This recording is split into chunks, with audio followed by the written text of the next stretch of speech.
కూడా స్ట్రక్చర్స్ ఉన్నాయి, రోడ్లు ఉన్నాయి, మనుషులు అయితే లేరు. అక్కడే ఎక్కడైతే 4-5 వేల కోట్ల పెట్టుబడితో, అలాగే ల్యాండ్ రేట్లు కూడా కొంచెం ఇంత లేకుండా మెట్టగా ఉండి నివాసయోగ్యంగా ఉన్న దగ్గరే ఎవరూ లేరు. 20 కిలోమీటర్లు అవతల రాయపూర్ ఉంటే అక్కడ ఉండి తిరుగుతున్నారు. ఇక్కడ చంద్రబాబు గారి లెక్కల ప్రకారమే గజం 60,000 అని ఆయన అంటున్నాడు. ఇక్కడ సామాన్యులు ఎవరైనా వచ్చి ఉండే సాధ్యం అవుతుందా ఆయన చెప్పే క్యాపిటల్? ఈవెన్ అయిపోయిందని కన్స్ట్రక్షన్ అయిపోయిన 20 ఏళ్ల తర్వాత అయినా, 20-30 ఏళ్ల తర్వాత, 20-30 ఏళ్లకి ఎందుకు కన్స్ట్రక్షన్? ఆయన లెక్కల ప్రకారమే ఇన్ఫ్రాస్ట్రక్చర్ డెవలప్మెంట్ కోసమే 2 లక్షల కోట్లు కావాలా? ఆయన లెక్కల ప్రకారమే ఇప్పుడు టేకప్ చేసిన బిల్డింగులు అవి ఓన్లీ గవర్నమెంట్ ఉద్యోగులు ఉండడానికి, దాన్ని ఏమంటారు, పని చేయడానికి పనికొచ్చే బిల్డింగులు. వాటి కాస్టే ఒక్కొక్కటి చదరపాడు 14,000తో ఖర్చుతో కోటి సెప్టే కడుతున్నట్టున్నాడు. హైకోర్టు, అసెంబ్లీ, సచివాలయం తీసుకుంటే అంతకుమించి ఏం కట్టట్లా. దాని తర్వాత ఆయన కడుతున్నది ఎమ్మెల్యేలు ఉండడానికి, మినిస్టర్లకు ఉన్నాయేమో నాకు తెలియదు, మినిస్టర్ల కోసం రాజ్భవన్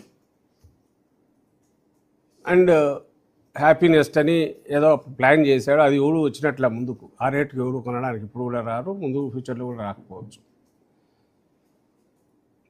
ఇవి కాక రాజధాని రైతులకు ఇచ్చిన రిటర్నబుల్ ప్లాట్లు, ఆ ప్లాట్లు ఈయన డెవలప్ చేసి పూర్తి కావాలంటే ఈ ట్రంక్ రోడ్లు ఇవన్నీ పూర్తి తప్ప అది కాదు.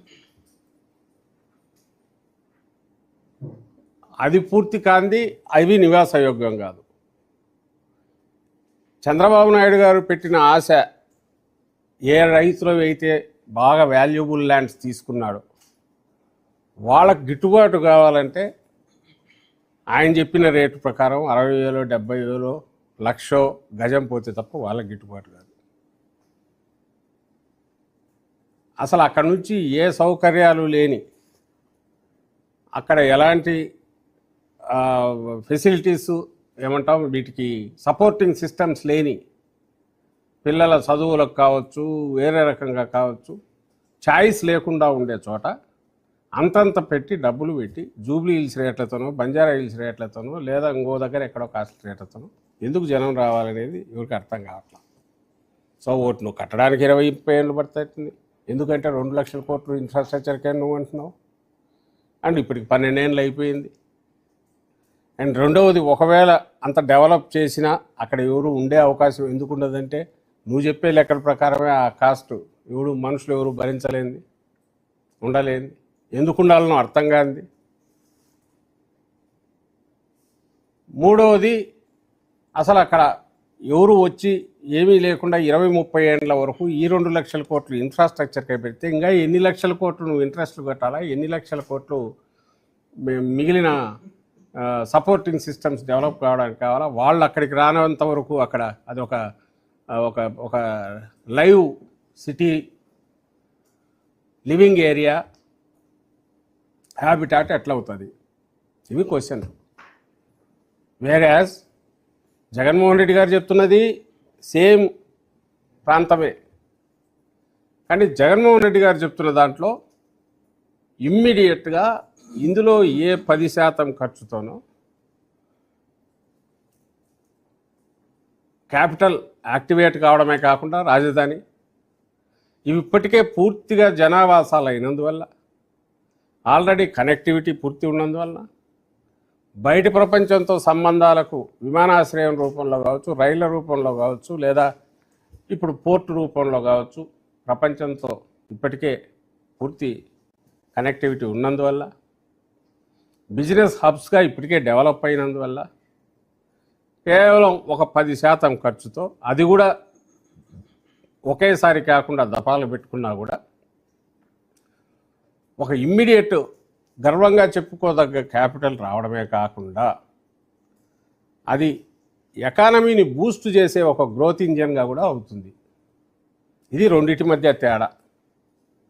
ఈ రెండిటి మధ్య తేడా చూడకుండా నేను అదే అన్నా నువ్వు అదే అన్నావంటే, నువ్వు పెట్టేదేమో ఎక్కడ పెడుతున్నావు, ఈయన సజెస్ట్ చేస్తున్న జగన్మోహన్ రెడ్డి గారు ఎక్కడ, నువ్వు పెట్టే ఖర్చు ఎంత, ఈయన చెప్తున్న దాని ఖర్చు ఎంత, నువ్వు అంటే నేను చంద్రబాబు గారు చెప్పే ఆ ఖర్చు ఎక్కడి నుంచి దానికి ఆ డబ్బు వస్తుంది, దాన్ని తీర్చే విధానం ఏంది.